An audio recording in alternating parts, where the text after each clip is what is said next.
dejarles entrar a todos a la sesión y a veces en eso, pues, no a veces, sino siempre en eso se me va buena parte del tiempo.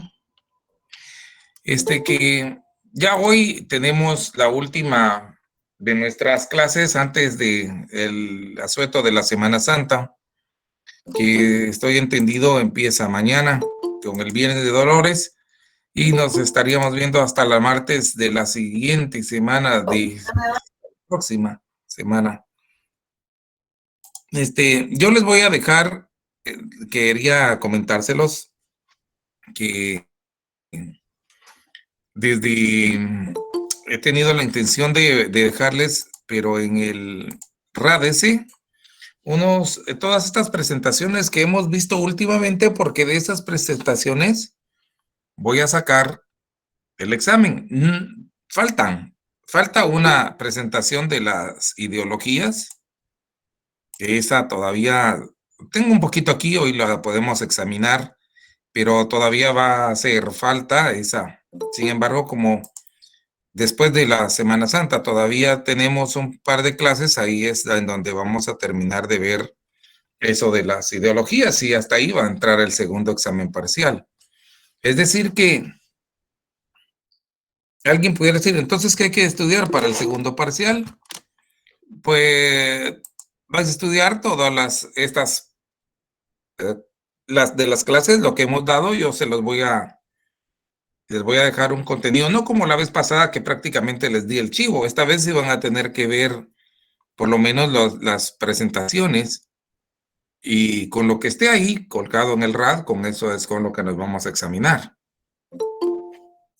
Así que yo con esa primera información inicio ahora en un ratito mi clase. Solo tengo que terminar de darles admisión a las gentes. Apenas vamos a estas horas, en un contador tengo yo 94 personas, 95, 96. Bueno, y ahí va un poquito más. Lick, ¿Qué manda?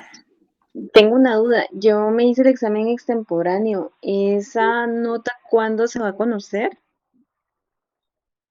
No te la he puesto, ¿verdad? No, Lick. Pero fíjate que sí tengo esas notas. Me parece que sí las grabé. Entonces sí las grabé, pero lo que hice no fue Diana, te llamas tú, Diana Marisol. Voy a revisar porque fíjate que yo tengo presente haber hecho con esa información, tengo presente el momento en el que grabé la nota. Ok, Probablemente lo que hice, Diana, fue que no lo trasladé. Uno graba las notas, pero hay que darle publicar, hay que darle un botoncito y eso probablemente fue lo que yo ya no hice. Pero la voy a tratar de pasar hoy y cuando terminemos las clases, voy a tratarla ok. de actualizar. Eso es lo que hace falta entonces, pero nada, No, muchas gracias. no, gracias a usted. Yo sí me da pena porque pues fue algo extemporáneo, pero le agradezco el apoyo. Tengas pena, menos mal que me preguntaste porque no me hubiera acordado, la verdad, de actualizar. Según yo ya estaba eso superado, pero entonces lo que yo hice fue que las grabé, pero no las envié a la cartelera virtual. Sí, de Lo voy a seguro. hacer hoy en la noche, hoy más tarde, o la mañana de mañana ya la podrías ver. Perfecto. Gracias, Lick, muy amable. Para servirle, distinguida dama. Licenciado, buena tarde. ¿Qué tal está Gustavo? Aquí mire, preguntándole si vosotros tendremos cuestionario esta vez o no tendremos. Cuestionario, fíjate que en plan así como se los dejé la vez pasada, no les voy a dejar porque la vez pasada yo, digamos, me extendí en ese sentido, pero esta vez sí van a tener que estudiar ustedes las diapositivas o el material de las clases que han apuntado. Claro que el contenido del examen únicamente se va a centrar en el contenido de las exposiciones, por eso les voy a dejar en el RAD las presentaciones que he hecho y de ahí con eso, el que las pueda estudiar, que son poquitas, son como 3. Eso sí, con algunas anotaciones que hemos dado en las clases, con eso va a ser suficiente, espero yo. Falta, por eso les decía un poquito antes, falta una clase que es la de las ideologías políticas. Parte de eso vamos a ver hoy y con eso eh, se va a agotar el contenido de ese examen parcial. Es decir, que yo recuerdo que hemos visto algunos puntos tales como vimos el Estado de Derecho, parte de las transiciones políticas, la transición hacia la democracia en Guatemala, el mismo tema de la democracia y las ideologías, que creo que con eso es poquito, relativamente poco, porque para 25, mira, uno no puede hacer en un examen de esos más de 25 o 30 preguntas, porque la gente se satura y no da no da el formato de esto para, al menos para hacerlo de la manera en que nosotros lo hemos estado trabajando. Permíteme un segundito. Pero así, cuestionario, no creo, no. Mira, yo prefiero no ofrecer, pero si de repente tengo un poquito de tiempo aquí en las vacaciones, algo haría, pero yo no lo ofrezco porque al estudiante, Gustavo, fíjate tú que yo he tenido la experiencia que al estudiante no se le puede ofrecer nada, tú. Porque tú le das la mano a los estudiantes y te toman el pie. Así que yo a los estudiantes de veras que no les ofrezco nada, pero espero mejor en la práctica. Si algo sale, pues ya lo veréis, pero lo que sí tengo que darte de seguridad es que en el RAD van a estar los vínculos para que puedan estudiar las presentaciones de los temas que hemos dado. Y claro que eso no obsta que los estudiantes hayan tenido la obligación de asistir, de conectarse así como lo hacen todos esta tarde y tomar sus notas. Bueno, no tendría que poner presentaciones. Bueno, Muchas gracias, licenciado. ahí, Le ahí, agradezco. vamos a ver qué nos trae esta clase. La última, esta es la sección, me imagino que esta es la sección T, ¿verdad? Entonces, Así es. fíjate que la última clase no la terminamos. Estábamos viendo, pero por esa dinámica que tuvimos en la última clase, estuvimos con la consolidación política y democrática en Guatemala, que era el tema que nos ocupó la última sesión de clases. Ahora voy a tratar de presentar y terminar ese tema. Y entonces ya les ofrezco, eso sí, que le decía yo, Gustavo, que no me gusta ofrecerle a los estudiantes nada, pero en la consideración que ustedes me van a hacer, porque eso sí les pediría yo de mucha consideración, que miren, yo por colaboración, por un acercamiento hacia el estudiante, les voy a poner ahí mis diapositivas, porque no tengo por qué mentirles ni tener secretos con los estudiantes, y se supone que lo que uno enseñó, lo que uno expuso, de eso es lo que uno debe evaluar. Así que ahí en el RAD, así como se conectan, que entran ustedes a las sesiones, así van a encontrar unas cuestiones ahí programadas en plan link o laboratorio, y eso es lo que te digo yo, que ahí va a estar el contenido de esas presentaciones para que estudien para el segundo parcial. Todavía nos hace falta, nos va a hacer falta, eso sí, un poquito del tema de las ideologías, pero ahí va a estar el contenido de eso. Y yo creo que la semana, cuando entremos de la suerte de la Semana Santa, vamos a poder terminar esto de las ideologías. Por hoy vamos a presentar la situación está como la estábamos manejando, que ya te decía yo. Vamos a ver.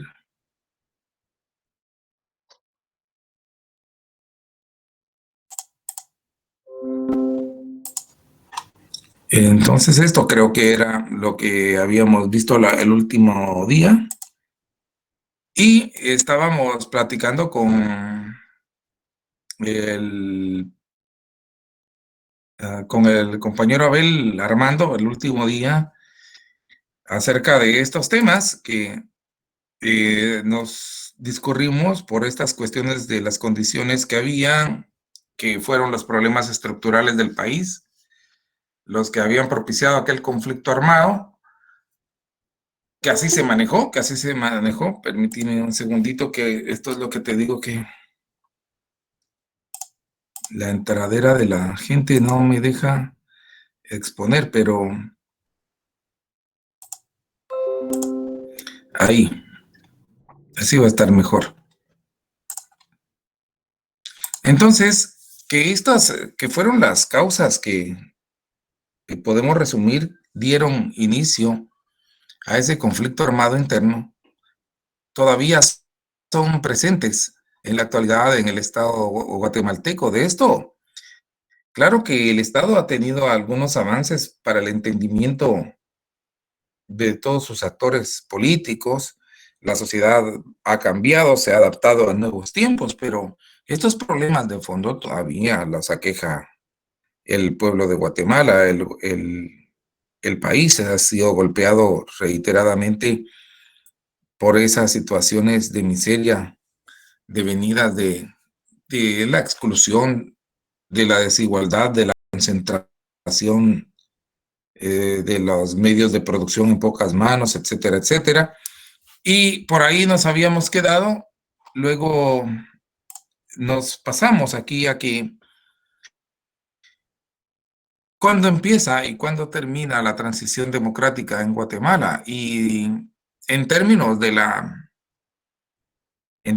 la teoría, por supuesto, mucha gente estima que la transición hacia la democracia en Guatemala, teóricamente para algunos, terminó en 1986, cuando asume las autoridades, el poder, las autoridades electas, en un proceso que había sido de un ejercicio democrático devenido de toda esa situación que se dio entre 1982 hasta 1985, en el 25 de febrero, perdón, el 25 de mayo, en que se promulga la Constitución Política, que fue el proceso con el que concluyó la Asamblea Nacional Constituyente sus funciones. En ese año de 1986 es cuando toman posesión entonces las autoridades electas. Voy a darle ingreso a unos compañeritos. Ahí. Entonces, algunos dicen que ahí, porque precisamente de las posiciones que establecen ese, cuándo termina y cuándo comienza cuándo termina y cuándo comienza un proceso de transición democrática, como lo vimos en unas diapositivas, hablando de las transiciones políticas. Una de esas posiciones sí establecía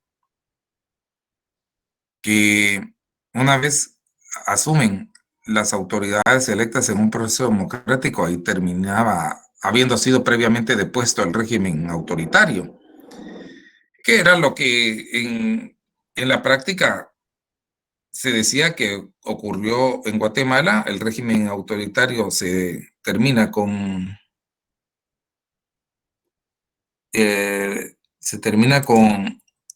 el golpe de Estado, supuestamente.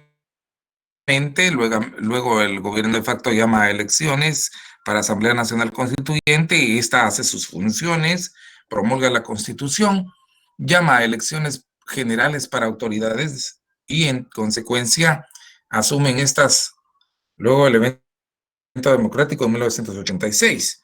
Por otro lado, hay, por ejemplo, Mario Solórzano Martínez, que Mario Solórzano Martínez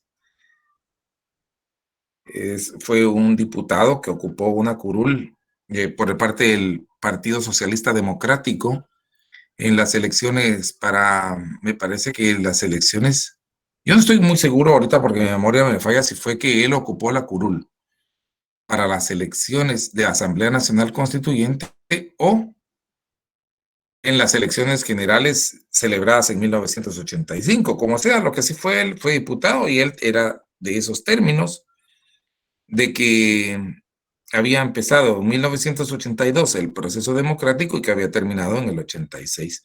Como fuera,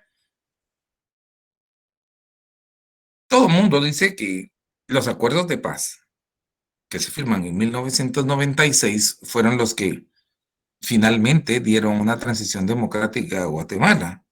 Esa es una posición que se sostiene reiteradamente en muchos textos y por muchos pensadores políticos en Guatemala, pero porque evidentemente la firma de los acuerdos de paz fueron negociados por los poderes, por el poder económico y político de Guatemala, que sí dio oportunidad para que ya ves tú, la alta cúpula de expresión política que le era contraria, es decir, aquellos que eran abanderados del movimiento guerrillero, que se aglutinaron en la URNG, negociaran los acuerdos de paz en un proceso que llevó un poquito más de 10 años, porque yo recuerdo que esa negociación de los acuerdos de paz empiezan con los eventos de Esquipulas 1 y 2, promovidos durante el gobierno de Vinicio Cerezo Arévalo. Pero ya ves que al final se firma la paz en 1996 y lamentablemente lo que trajo esa firma de la paz, si bien es cierto que hubo el advenimiento de nuevas instituciones en el Estado y de nuevas políticas que trataron de hacer cumplir o verificar algunos acuerdos de paz, como por ejemplo la orientada a la mismísima consulta popular para reformar la Constitución, que se veía ya necesario allá por 1999, que fue cuando se celebró esa firma de los acuerdos de paz en Guatemala. Parecieran haber sido una materialización de una profecía de la Biblia, porque yo recuerdo que en el texto bíblico de mi ejercicio religioso de hace muchísimos años, recuerdo muy bien un texto bíblico que decía: cuando digan paz y seguridad, vendrá sobre ellos destrucción repentina. Y yo creo que esto, por lo que vi yo en la experiencia del pueblo de Guatemala, fue lo que se dio después de la firma de los acuerdos de paz, porque daos cuenta qué fue lo que pasó una vez firmada la paz. Si los que tenían la guerra, los que vivían de ese conflicto armado, los que vivían de las armas y de toda esa situación, se han quedado de momento su, sin su maquinita de hacer dinero. Y todos estos que quedaron en paro, por decirlo de esa manera, se han dedicado, recuerdo los años posteriores a la firma de la paz, los años de 1999, 98, 97, en los que las actividades ilícitas vinculadas con secuestros, con asaltos a bancos, las organizaciones delictivas en diferentes expresiones se dieron, y el fenómeno incluso de las maras viene posterior a la firma de los acuerdos de paz, que ha sido una involución del proceso de vivir en paz. El pueblo de Guatemala realmente no ha tenido experiencia, tú. Pero esto es lo que trajeron en la teoría el proceso de transición democrática a Guatemala.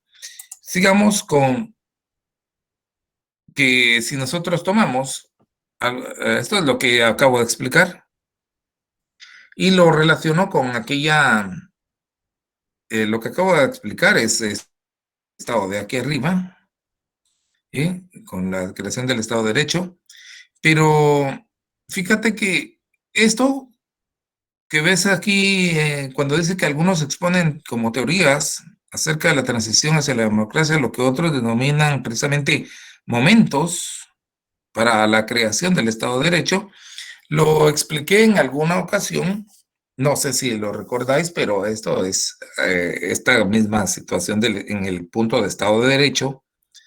Expliqué que para esa construcción jurídica, que es precisamente el concepto de Estado de Derecho, el Estado de Derecho es una construcción jurídica que se fundamenta en 3 principios. Los vamos a ver más adelante: el principio de derechos humanos, el principio de separación de funciones, el principio de libertad de los particulares. Pero estos, coincidentemente, son 3 momentos que son necesarios para la creación del Estado de Derecho. Y los expliqué en su oportunidad, pero no obsta que hoy los mencione de manera rauda, que sería, porque ya ves tú que son 3 momentos. El primero sería un momento político, que en su oportunidad expliqué, equivale a aquel momento en el que la cúpula militar, la clase política dominante en Guatemala, toman la decisión de llamar a constitucionalidad, de entablar entonces un proceso en que se deponga el régimen anterior, el régimen ese en el que solo ellos tenían confianza, y llaman a constitucionalidad. Esa decisión política se materializa en Guatemala con el movimiento del golpe de Estado, la renovación política del golpe de Estado, que se da en ese año 1982. Lo expliqué, lo explicábamos en su oportunidad, que los motivos que ha tenido esa cúpula militar, que fue la que encabezó el golpe de Estado, una oficialidad joven del ejército, interpreta de alguna manera el sentir también de la clase económicamente poderosa en Guatemala y del interés de las transnacionales, que veían como una amenaza política el ambiente que se vivía en Centroamérica para ese momento, sabiendo que en 1979 había triunfado la revolución sandinista en Nicaragua, que esa revolución en ese momento no se identificó, nunca se identificó como una orientación socialista en realidad. Sin embargo, todo el mundo sabía que a quien habían depuesto era al régimen de Anastasio Somoza, que había sido un militar, y la familia Somoza, que había estado ahí por muchos años.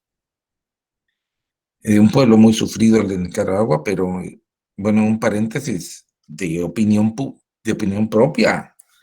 Decíamos el otro día que lamentablemente aún el pueblo de Nicaragua sigue cautivo ahora de un régimen que pareciera aún peor que aquel al que habían depuesto, y muy sufrido de verdad, capturado por el monopolio de toda la familia Ortega, que es dueña del transporte, de las comunicaciones, de la venta de energía, de la gasolina, de todo es dueño. Es un problema terrible. Y bueno, el asunto es que ese movimiento el triunfo de la revolución sandinista se vio como una cuestión esperanzadora para muchos aquí en Guatemala a finales de los años 70, que esperaban con ansiedad un cambio, una propuesta nueva para un cambio. Eso era lo que esperaban, por lo menos una propuesta. Esperaba el pueblo de Guatemala allá en la alborada de la década de los 80.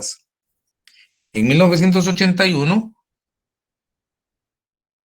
inicia el epílogo de la guerra civil salvadoreña, que se ve y se nutre como una amenaza para los intereses, sobre todo de los Estados Unidos, del mundo capitalista, y esa revolución sí parecía tener una propuesta evidentemente de orientación marxista, porque era en todo caso un movimiento armado fuerte. Así que con esos antecedentes, la clase política,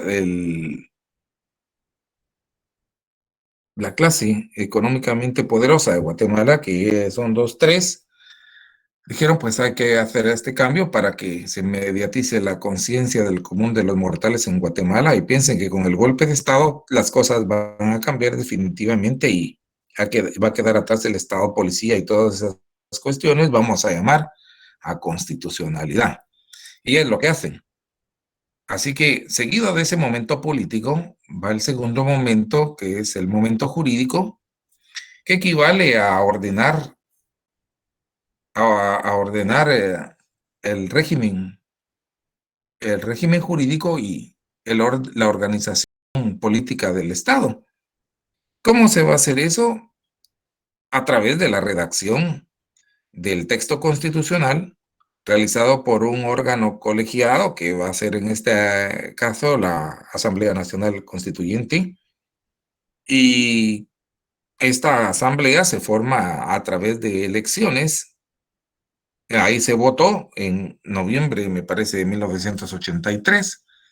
Se votó por diputados que integraran esa Asamblea Nacional Constituyente, que hizo su trabajo hasta que redacta nuestra actual constitución política.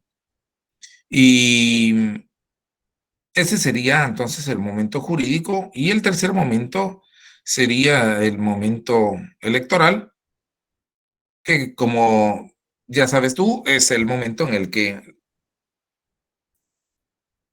se da el sufragio para elegir a las autoridades democráticamente electas, vamos a decir, en virtud del que ya existe el, y está promulgada la Constitución, aunque la Constitución misma no ha entrado a regir porque iba a entrar a regir precisamente el mismo día en que asumieran las autoridades electas en ese sufragio.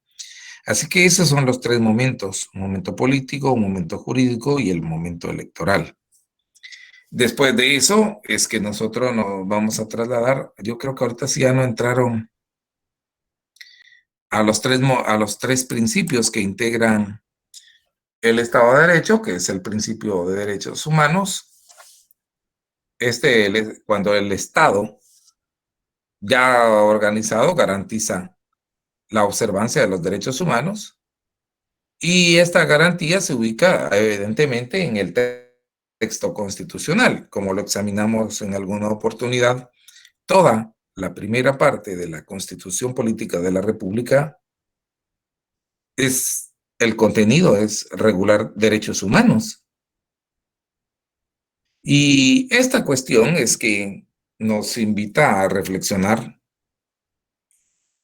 que verdaderamente, y aunque nuestra Carta Magna sea una de esas cartas que a nivel internacional es muy garantista de los derechos humanos,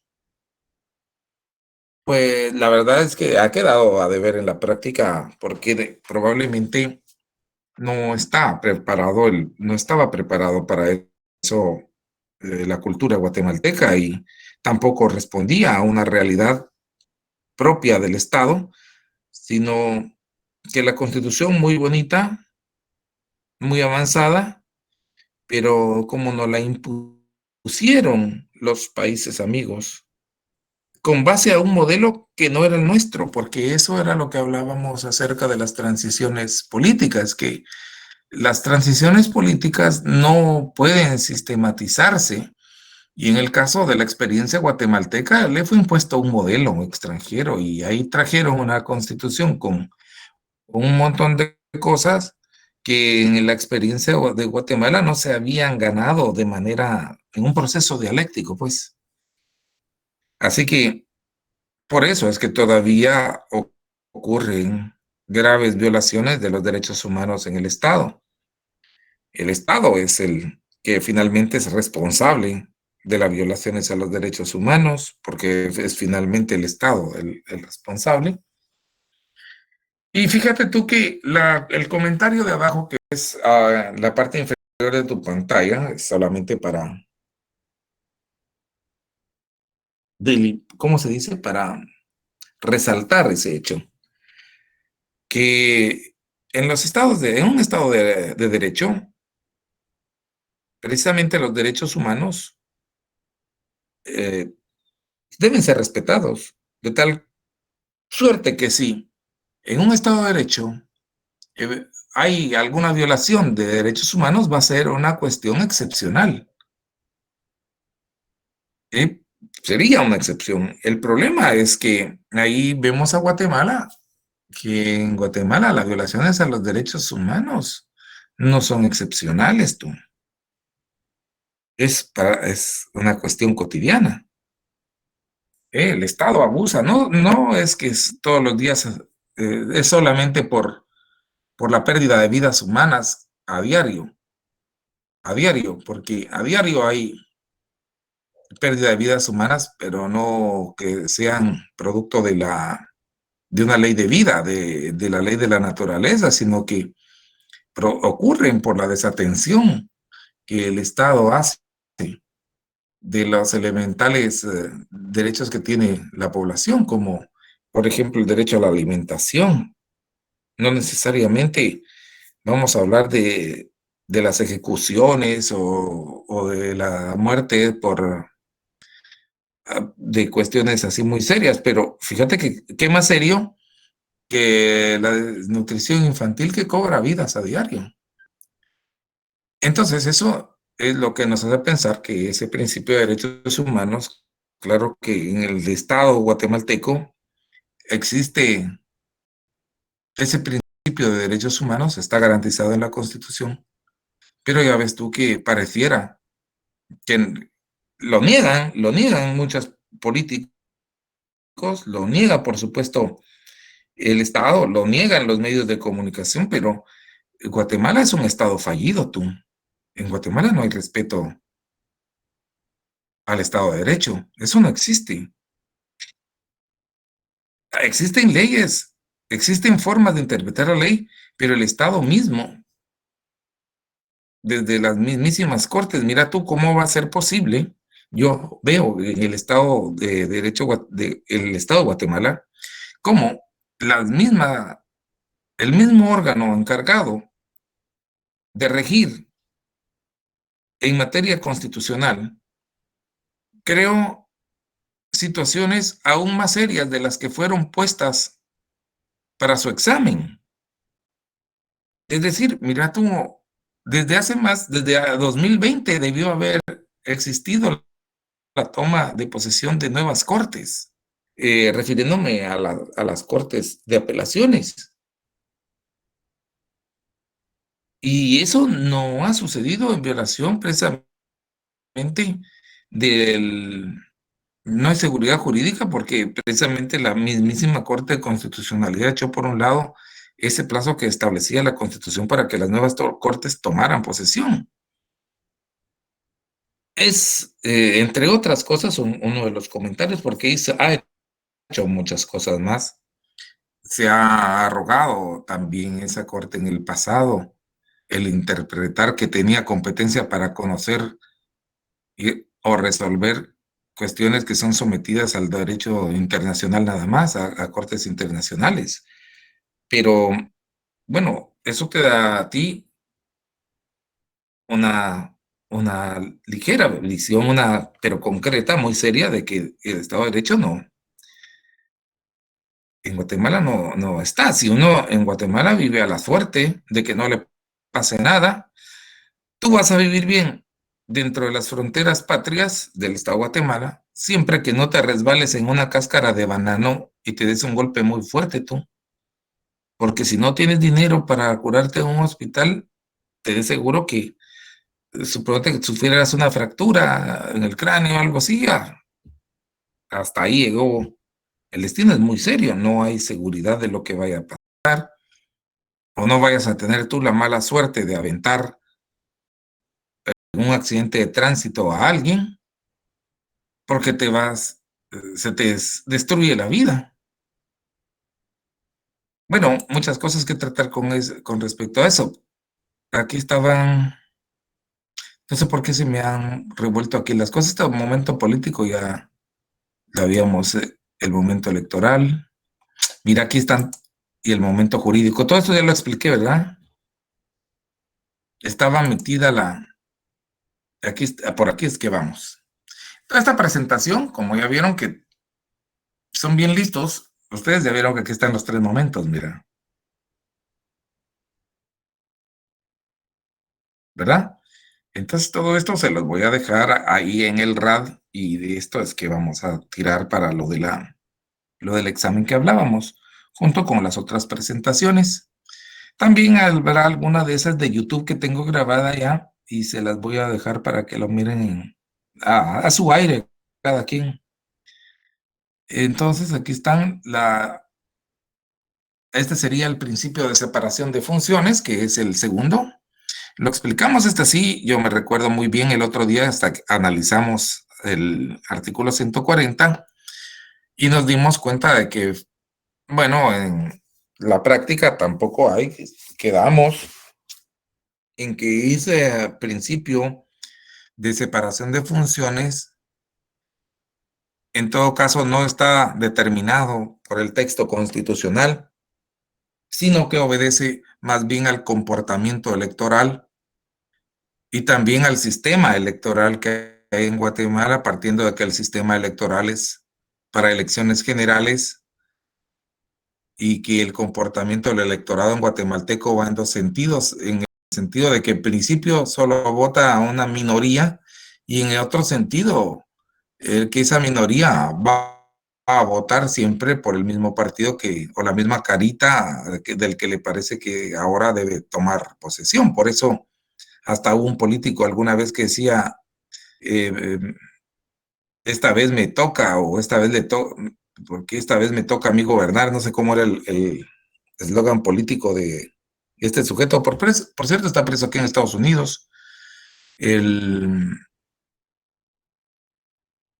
¿cómo le llamaban a él? Si me pueden recordar. Fue Mario Estrada, ¿no? Maldizón. ¿Verdad que sí? Maldición. ¿Verdad que él decía, me toca a mí o algo así era porque fíjate que ese es el comportamiento, yo estoy seguro, no sé, pero estoy seguro que dentro de el plazo que le falta para que se llame otra vez a elecciones generales, ninguno va a ir a votar por el partido que le dio posesión a este sujeto que está actualmente, tú. Y seguramente como no hay por quién votar, porque ya ves que no se le permite al pueblo de Guatemala eso de la libertad de elegir y ser electo. Realmente decíamos en alguna ocasión que no funciona, en virtud que para poder ejercer esa libertad se necesitan, para competir en lo político, se necesita una pasta, tú. Y uno no lo tiene. Se necesita un poder económico grande y no se tiene. Y esa capacidad de organización política, el pueblo guatemalteco, ni ningún pueblo latinoamericano creo que lo tiene. Perdón. De tal suerte que se dan esos fenómenos de que después de pasado un gobierno, hay elecciones y la gente va a votar la gente que va a votar regularmente por la oposición del que estaba ahora o por el que perdió la última vez para ver, bueno, vamos a ver si a este le toca ahora, como decía este Valdizón. Así que esto sí ya lo teníamos visto, la separación de funciones es la que está contenida en el 141 y que prohíbe que haya supeditación entre los organismos de Estado. Así que el principio de libertad de los particulares, que es el que básicamente establece la limitación del funcionario y el empleado público, la limitación del Estado a ingerir más allá de lo que disponen las leyes sobre el particular, porque se delimita la autoridad del Estado al cumplimiento de las leyes. Así que se establece, en resumen, que la discrecionalidad, como ves tú ahí en tu pantalla, la discrecionalidad que equivale en el ámbito democrático, en el ámbito de un Estado de derecho, la discrecionalidad equivale a ilegalidad, porque el funcionario público, el empleado público, no puede disponer por él mismo qué hacer, aunque piense que eso es bueno. El funcionario se debe limitar a lo que la ley establece que es su función. Y no puede hacer más y no puede tomar disposiciones pensando él que son buenas. Por ejemplo, si la ley no lo ampara. Por eso vemos nosotros en el ejercicio de las diferentes funciones que tiene el Estado, que siempre hacen una cita de leyes, siempre hacen, el mejor ejemplo lo tenemos y que nos va a ser muy familiar a todos los que estudiáis derecho, poderlo identificar en las resoluciones que emite el organismo judicial. Todas las resoluciones que emite el organismo judicial están muy bien definidas y llevan siempre su cita de leyes. Siempre llevan, especialmente los autos, las sentencias. Por ejemplo, se tiene la vista para resolver tal cosa y considerando, hacen su razonamiento, porque deben estar razonadas, pero amparadas en la ley. Después, las sentencias y los autos establecen cita de leyes, tales y tales y tales y tales. Entonces, ya después, por tanto, viene el por tanto, dice, con base en lo considerado y leyes citadas, este tribunal resuelve. Ya viene la parte declarativa. Pero ves tú en ese esquema cómo se fundamenta en la ley el funcionario público. Ahora, aquí estamos otra vez en cuando el régimen sea cumplido con todos los criterios de los procedimientos de la democracia, se dice que la democracia está consolidada.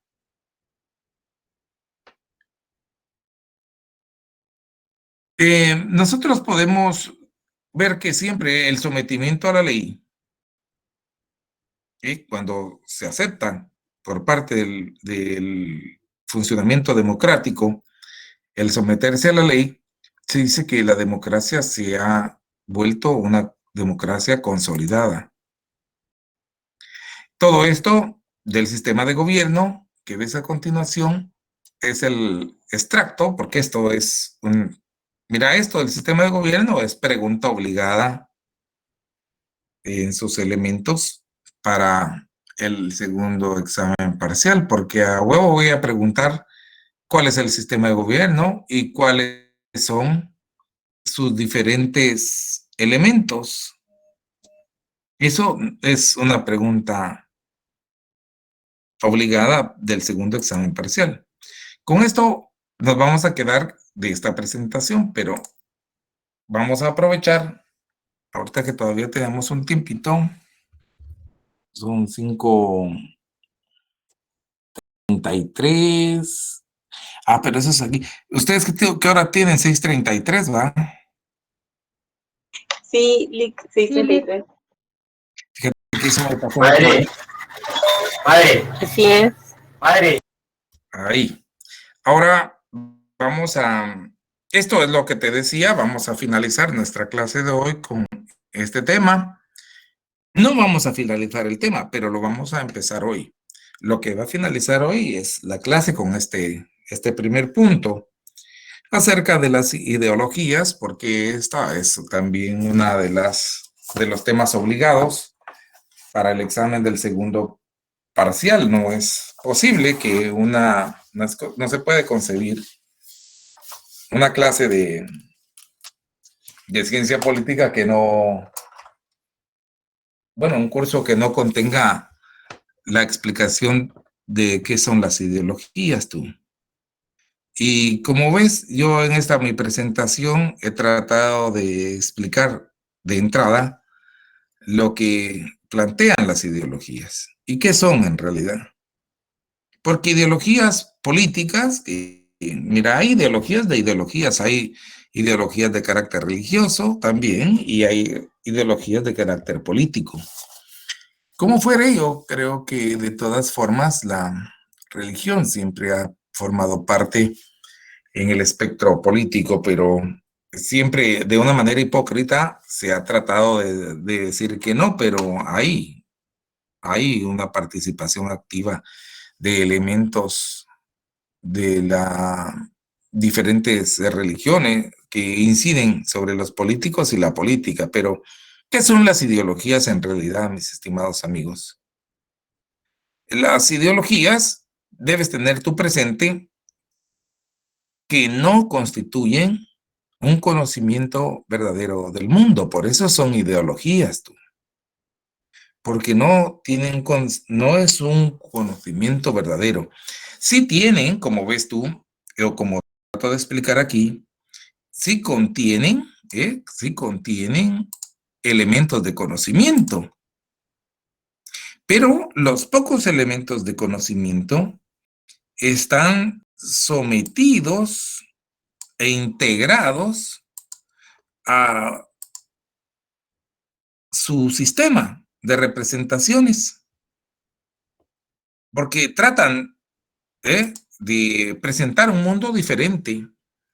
Esos pocos elementos de conocimiento están sometidos entonces a una concepción del mundo que está acomodado a los intereses de ese determinado conjunto o sistema de ideas, a una idea determinada, porque así le conviene a determinada ideología si lo plantea. Ni modo, es un punto de vista.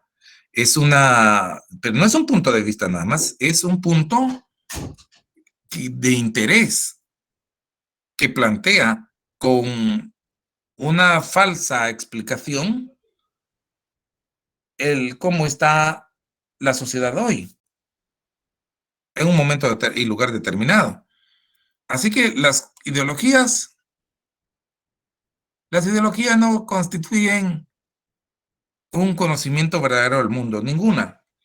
Que sí tengan elementos de verdad, eso es diferente, pero entonces ya se vuelve una cuestión falaz. Vamos a ver. Una definición entonces de ideología política sería esta: un sistema de ideas, de creencias y valores filosófico-políticos, quiere decir aquí, como me prestan estas máquinas y no son, ni siquiera tienen en castellano los teclados, hombre. Bueno, aquí dice políticos. Políticos, ahí está. Sobre el fenómeno humano y el fenómeno social. Eso sí no es cosa mía. Mira, esa definición la da ese estudioso que se llama Maura Salaverría Riog. Es un politicólogo y un expositor que ha estudiado y ha publicado varios libros, pero así explica él que el término ideología política, sistema de ideas, creencias y valores filosófico-políticos sobre el fenómeno humano y el fenómeno social. Maura Salaverría, se llama ese sujeto. Ahora, ¿qué implica ese sistema de ideas y creencias filosófico-políticos?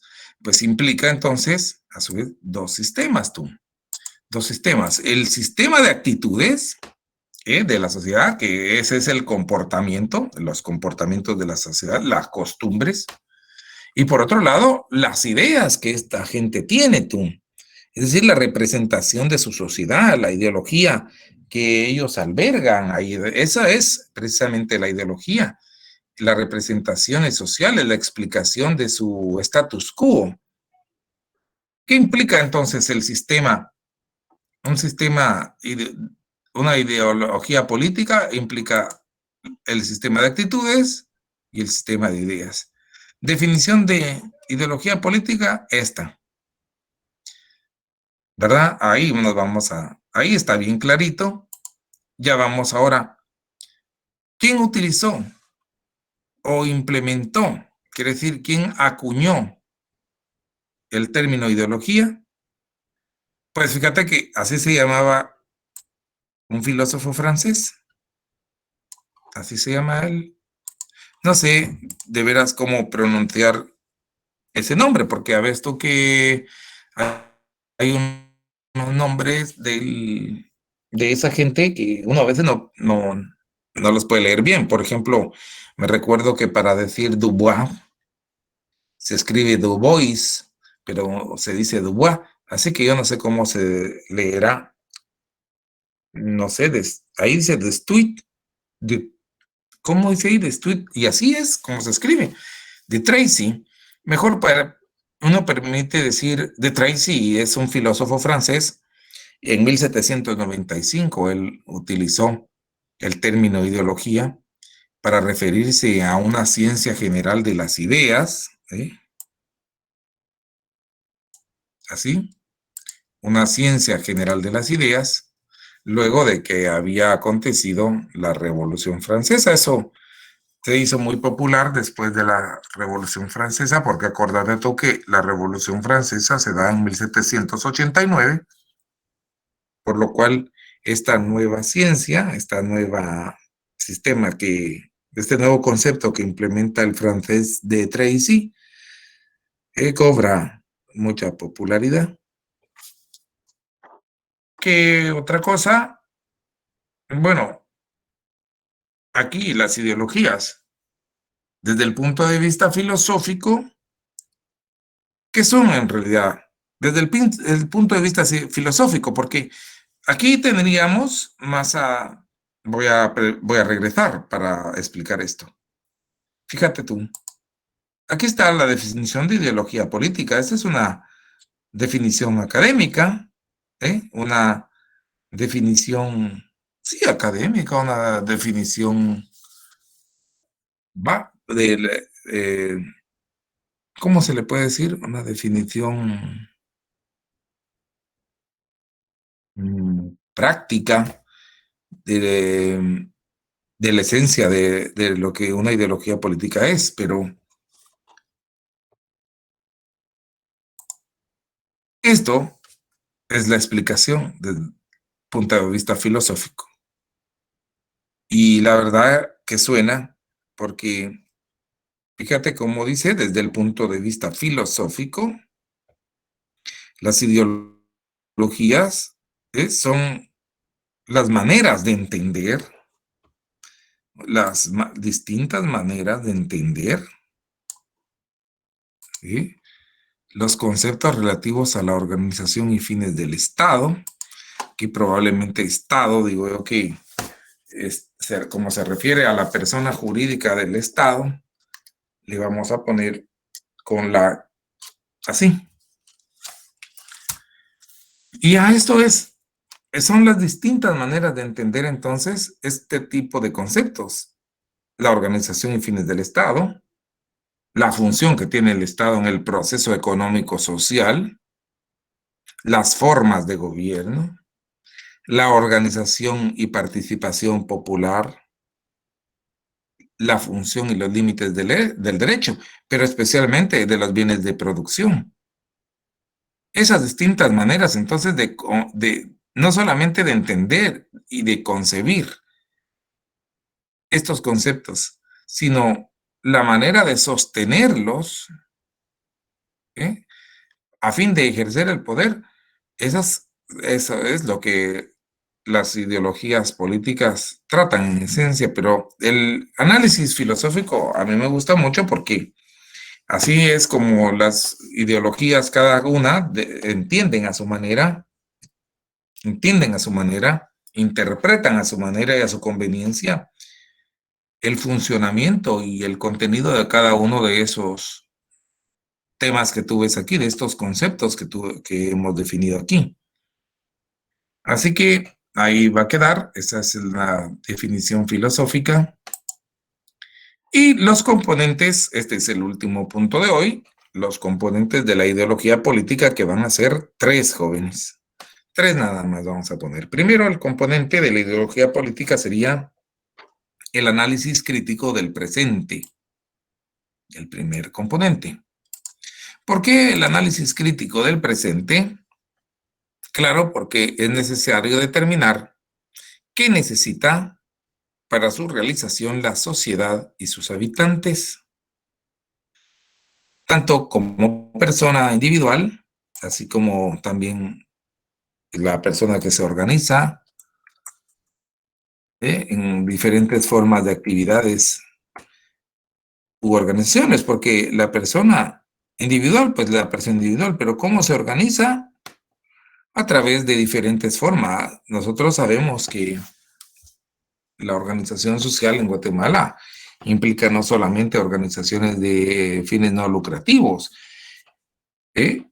Involucra, aunque sí le ponen a todas las asociaciones de carácter civil y aún asociaciones, ONGs, iglesias de cualquier denominación. A todas esas les ponen sin fines lucrativos, pero es mentira. Eso solo lo tiene la declaración de la escritura social. Pero todas las formas de organización social tienen fines lucrativos. Las iglesias tienen fin lucrativo. Las asociaciones sociales también tienen fines lucrativos. Las asociaciones de derechos humanos tienen fines, las ONGs defensoras de derechos humanos tienen fines lucrativos.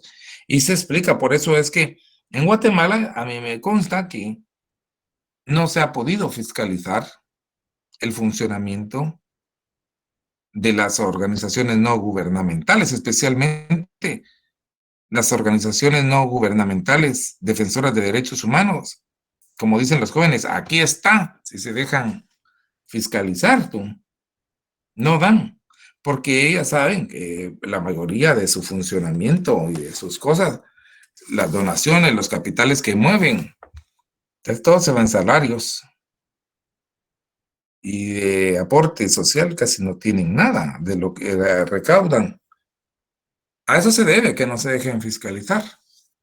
Y que es un gran negocio además, porque en eso, como hablábamos un poquito antes cuando empezábamos la clase y platicamos de lo que devino del proceso de paz después de la firma de la paz, el fenómeno que también hubo fue este negocio de los derechos humanos, tú, en que en Guatemala, hasta hace unos años se decía, yo estoy pendiente de ir a consultar esa estadística al Banco de Guatemala porque me parece a mí, lo escuché sinceramente, eso lo escuché en un programa de radio abierta ahí en Guatemala que denunciaba que en Guatemala había más organizaciones no gubernamentales de defensoras de derechos humanos que en toda América Latina junta, tú.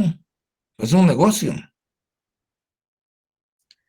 Bien, entonces, estamos en los componentes de la ideología política, porque ya me estoy saliendo mucho del tema, y uno es el análisis crítico del presente, ¿verdad? Ahí está, esta es la cuestión que se necesita. Mira tú esto, como veis que está muy subrayado y todo esto, pues es porque el teclado este no tenía cuestión en castellano y me ha costado un poquito ves que aunque aparecen tildadas algunas cosas con el esfuerzo que uno hace, pero de todas maneras sale que está mal. Vamos a pasar, son 3 los componentes de la ideología política, este es el primero. El segundo es, aquí está el segundo, la determinación de objetivos, porque es indispensable establecer objetivos a corto, mediano y largo plazo y se deben anticipar la incidencia que tengan esos objetivos y su alcance, tanto a nivel nacional como internacional. Es el otro componente. Y por último, el tercero, que es la metodología. Establece a través de la metodología la técnica, los métodos, las estrategias que se deben aplicar para obtener los objetivos. ¿Cuáles? Estos objetivos, los de lados. Implica entonces los planes, los programas, la metodología implica los planes, los programas, las políticas, las medidas para el cambio o para fortalecer al sistema según sea el caso. ¿Cómo puede ser que uno evalúe, distinguidos amigos, esto? Suponete tú, mi pregunta aquí sería, componente de la ideología política que implica los planes, los programas, las políticas, las medidas para el cambio o para fortalecer al sistema según sea el caso. ¿Qué contestas tú? Metodología. ¿Me entiendes, Méndez? Así son mis exámenes, ya sabes tú. Entre otros, puede venir. Y por último, vamos a quedarnos con esto. Ya hemos pasado los componentes de la ideología, que fueron 3. ¿Por cuáles son los? Enumere los componentes de la ideología política: el análisis crítico del presente, la determinación de objetivos y la metodología. Muy bien, pasado ese tema, entonces ahora vamos a hablar de esto, de que últimamente, porque hay una clase social que siempre dice que ya se agotaron, que ya se terminaron, se extinguieron las ideologías, que ahora ya no hay ideologías, que todo obedece a realidades diferentes y que las ideologías están caducas, que son obsoletas y que ya no hay. Pero en realidad esa tesis es una situación falsa porque las ideologías son indisolubles con la teoría y la práctica de los gobiernos. Por tanto, eso es falso, que hayan desaparecido las ideologías. Pero la tesis de esa falsa extinción de las ideologías es promovida por una casta política contemporánea que apela al populismo. Ese tema populista, no sé si lo has escuchado, pero esto es lo que hace esta gente. Uno trata de hablar, o te das cuenta tú, que empiezas a hablar de que según tal y tal el corriente del pensamiento, no, dice, sí, eso ya pasó de moda, eso no existe. Lo que existe ahora es tal y tal cosa, y empiezan con frases populistas, pero que vas a entender ahorita porque, ¿qué es el populismo? Al que apelan esas clases sociales que niegan que exista alguna corriente ideológica en la que se base el actuar del Estado o del sistema económico político de un Estado. Por ejemplo, en Guatemala, el Estado y su forma, su sistema económico político es eminentemente mercantilista, tú. En Guatemala, eso es, hay un capitalismo que no está el capitalismo, está en un mercantilismo absoluto, con unas fuertes características de liberalismo, ¿verdad? Dice que todo lo debe dejar pasar el Estado, que nada se puede fiscalizar. Es poco lo que se rescata del Estado, en la intervención del Estado, porque en Guatemala eso es el mercantilismo y las medidas del neoliberalismo que se han impuesto han sido muy fuertes. Y dicen que dejen trabajar, que nos dejen hacer. Y es incontenible esa clase económica y política que domina en Guatemala y quiere que les deje a sus anchas hacer lo que quieran. Y dentro de todas esas cuestiones, como no, hay medidas que, francamente, hay hechos que se ven a diario y que no parecieran, pero están ligados a esa realidad. Por cierto que hoy vi una información, un paréntesis que hago, que ya empezó la vacunación ahí en Guatemala y que no sé si se dieron cuenta, pero salió una denuncia a nivel de un sector que decía que en lugar de vacunar a ciertos sujetos que están en primera línea, en la línea de riesgo, como médicos y bomberos, personal ya, gente grande y todo eso, lo que se atendió el Ministerio de Salud Pública y Asistencia Social ahí en Guatemala fue la vacunación de todos los estudiantes de medicina, de la Universidad Francisco Marroquín. El 23 de marzo fue eso. Y es sorprendente la diligencia con que esos estudiantes de la Francisco Marroquín fueron atendidos en su vacunación, me refiero contra esta maldita enfermedad COVID-19, en contraste con lo que pudiera pasar con, por ejemplo, otros estudiantes como los estudiantes de medicina de la San Carlos, que sí han estado en primera línea y en condiciones francamente deplorables en los centros de asistencia que ya sabéis tú cómo son ahí en Guatemala. Bueno, un paréntesis era esto, pero ¿qué es el populismo? ¿Cómo se define el populismo? Ejemplos ahora vamos a tener un montón porque en el escenario de la política internacional hay mucho de eso, pero el populismo es, en una definición de este sujeto Salavarría Roy, decía que es el arrebatamiento de las multitudes sin brújula, sin bandera, en torno a un caudillo populista que siempre está en el negocio, quiere decir, en trance de ofrecer el paraíso terrenal a la vuelta de la esquina. Y a que no te habla a ti esta definición, por ejemplo, esta definición a mí, a la que me recuerda esta definición es a Donald Trump. También me le recuerda esa definición a este sujeto Maduro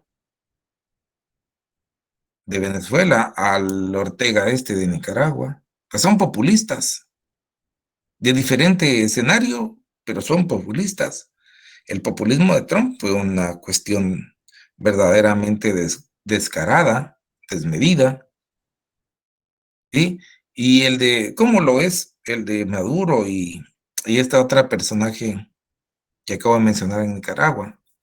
Pero el populismo es, en cierto modo, apunta el mismo texto de Salavarría, la antidemocracia. ¿Por qué? Porque la democracia es la participación consciente y reflexiva del pueblo en la toma de decisiones políticas dentro del Estado. Mientras que el populismo es su movilización emocional y arrebañada de rebaño, porque eso es lo que pasa, ¿verdad? Como las masas sin cultura son las que están propensas a ser movilizadas de manera emocional, sin raciocinio, sin ninguno. Se van ahí a lo que dicen, como lo hemos visto, por ejemplo, en el asalto al Capitolio de los Estados Unidos en enero 6, me parece, y como lo hemos visto en otro tipo de situaciones que han pasado no tengo puntualmente la fecha, por eso no la menciono, en Nicaragua y otros los escenarios, pero que conduce con frecuencia a defender tesis objetivamente contrarias a los intereses populares. Eso es el populismo, mira, es justo lo que pasó en Estados Unidos el pasado 6 de enero, ¿verdad? Esa es la materialización de esta definición. Estimados compañeros, entonces yo creo que por aquí nos quedamos porque ya es la hora de terminar nuestra sesión de hoy. Reitero, al momento de reiterar mi agradecimiento por su paciencia, por su fidelidad a la clase, también les reitero, eso sí, la instrucción de que a partir de este fin de semana, porque no creo que me dé tiempo mañana, pero a partir de este fin de semana ya vas a poder encontrar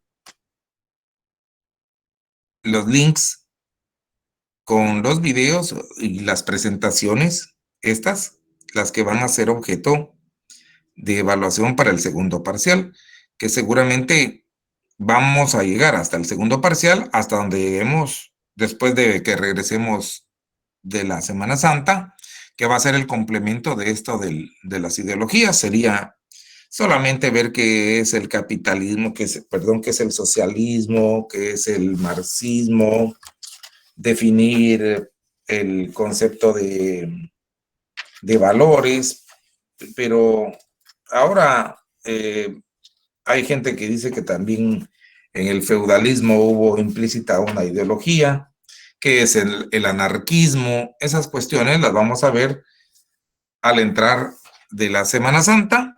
Por hoy les reitero entonces en dónde van a encontrar ustedes los links, ahí en el RAD. Y de ahí los vas a poder obtener. También va a estar el link para ver estos videos en YouTube o ahí mismo en el RAD los vas a poder encontrar. Muy bien, espero que no tengamos inconvenientes en la semana llamada Semana Mayor y que todos se cuiden, que sean responsables, que preferentemente pues por estas situaciones que hay tan especiales del virus este infeliz que inventaron, porque para mí que eso es inventado. Cuidarse mucho, no ir a la playa y espero que nos podamos comunicar viniendo de la Semana Santa. Y les deseo muy feliz noche, que estén bien y muchas gracias. Aquí nos quedamos. Feliz noche. Feliz noche. Feliz Feliz noche, licenciado. Adiós hasta X ahora. Central. Licenciado. Feliz noche. Feliz Adiós, noche, licenciado. Feliz noche. dice Marcela. ¿Cómo no? Que muchas gracias. Con cuidado entonces y hasta después de la Semana Santa.